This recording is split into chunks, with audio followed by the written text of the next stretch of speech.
Understanding the bridge section in English language.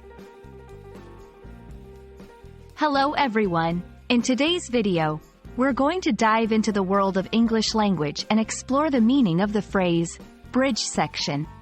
This term is often used in various contexts, and understanding it can really help in both speaking and writing English effectively. Let's get started. The term, bridge section, often appears in music and literature. In music, it refers to a contrasting section of a song, different from the verses and chorus, providing a transition or a shift in tone or perspective. In literature or writing, a bridge section serves a similar purpose, linking different parts or ideas in a story or argument, often leading to a climax or a conclusion.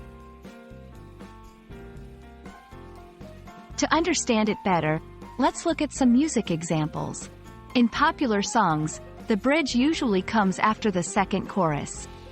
It might change the song's pace, introduce new melodies or lyrics, and is crucial for keeping the listener engaged.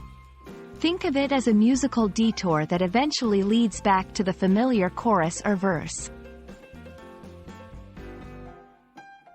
In writing, a bridge section can be a paragraph or a set of sentences that connects two major parts of a story or an essay.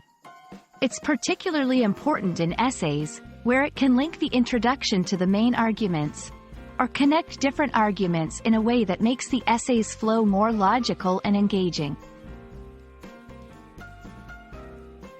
Understanding and using bridge sections effectively can enhance your communication skills in English. In speech, using transitional phrases or sentences can be seen as creating a bridge section, ensuring your listeners can follow your train of thought more easily. And that's a wrap on our exploration of the bridge section in the English language.